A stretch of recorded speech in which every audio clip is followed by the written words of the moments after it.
over the net. 8 seconds left. Pavilier centers it. Blocked. Rebound Nelson right corner. Trying to center it loose in front. Pulock gets it. It's out of the zone. The Lightning are going back to the Stanley Cup Final.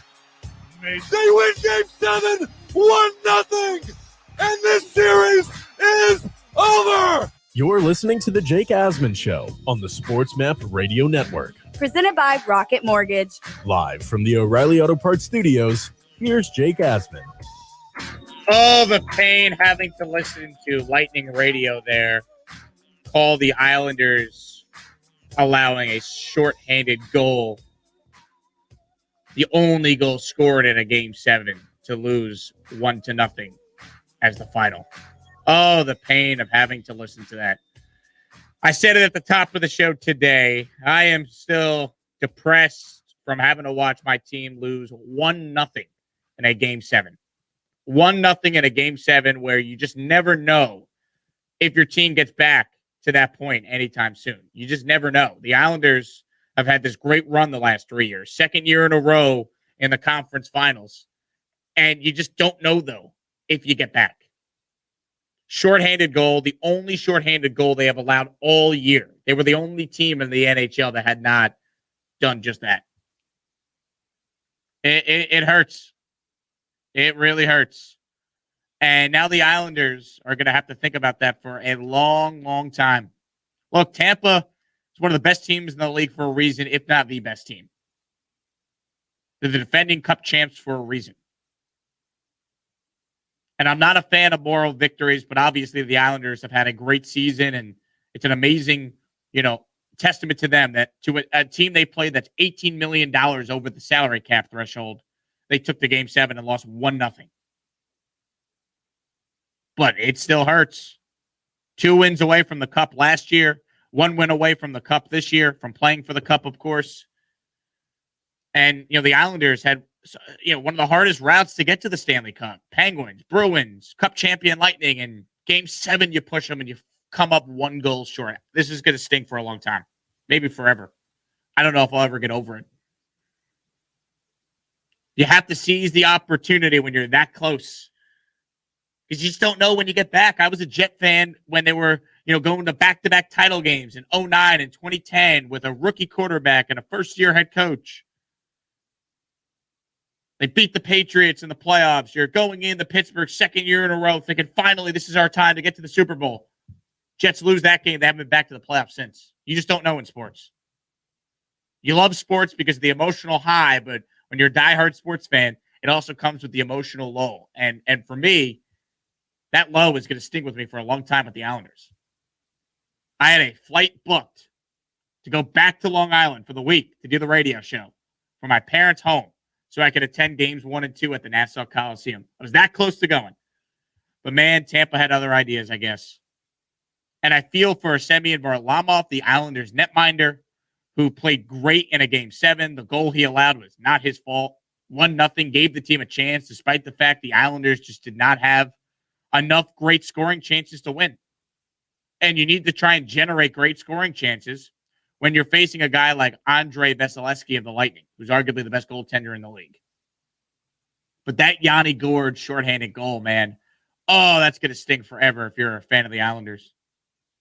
This hurts so much more than last year. Last year was like a great run, second year of Trotz and Lou. Nobody saw it coming. This year, it's like, we're supposed to be here. Look at the teams the Islanders beat. They're supposed to be there. They're really good. But the Lightning were just a little better. And after the Islanders came back down 2-0 in Game 6, in the last now ever game at the Nassau Coliseum, you started to believe maybe there's something special with this team. Maybe they had the mojo, the juju on their side for once, that things were turning. They had that cover of the DVD moment with the Ryan Pulock play to win Game 4 at the buzzer. But it wasn't meant to be. Tampa's great for a reason. And, you knew when Kucherov played, he was going to go out there and give that team a boost. And despite that, the Islanders were still in the game, but the Lightning were just a little bit better.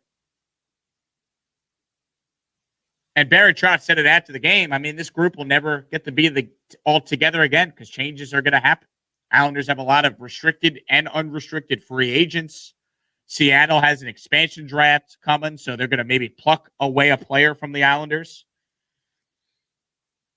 It kills me, man. Kills me. This team was that close. They've been bad for most of my life until the last 2 years. They've been that close.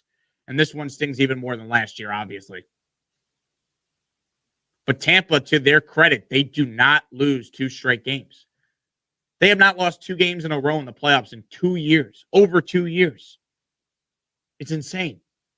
What do you do with a team that won't lose back-to-back games? And in this game last night, I felt like the Islanders waited way too long to start, bringing in their defensemen, moving them up and being more aggressive, to try and change the lines and put Palmieri on the line with Barzal. I felt like Barry Trotz could have been a little more aggressive trying to generate some offense, but it's tough for me to get on Trotz. He's the best coach this team's had since Al Arbor. But man, it's tough seeing this team lose like that. Not having a guy like Anders Lee, their captain, to play on that first line with Barzal, that hurts. There's a huge offseason ahead for Lou Lamoriello, but you just don't know when you're going to get back. The other teams in your division, they're going to get better. And it's just hard to win in the NHL playoffs. It's hard to win when you're facing a team that good, and the Islanders push them to 7. So I'm proud of this team, but it's tough. It's tough, man. That's why we love sports, though. The emotional high you get, but it comes with the emotional low, and that's how I'm feeling today as an Islander fan. And what I love about hockey is I think in hockey the players care more than in any other sport. I really believe that. I think hockey players are a special kind of athlete, a rare kind of athlete in today's sport. Listen to the Islanders' best player, Matt Barzal, the emotion you could hear in his voice post-game last night. Yeah, I think it's just for everyone, Sucks getting back to this point and I'm short again. Nearly brought the tears, man. That's why I think hockey fans are so passionate, because the players care just as much as the fans. And I don't know if that's the case in every sport.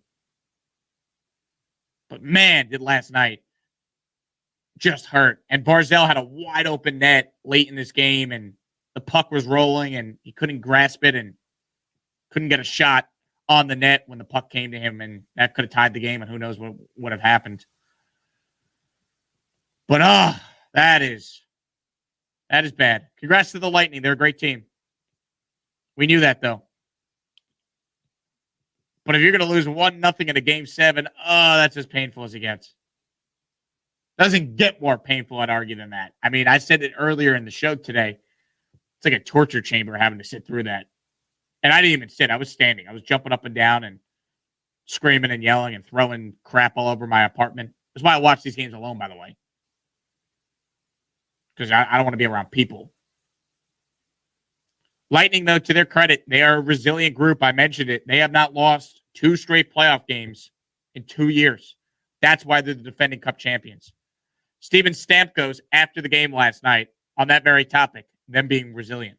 We just fall back on past experiences, and we just have that poise and confidence in our room. I mean, I don't know what the record is now from the last 2 years, but it just shows the resiliency of this group.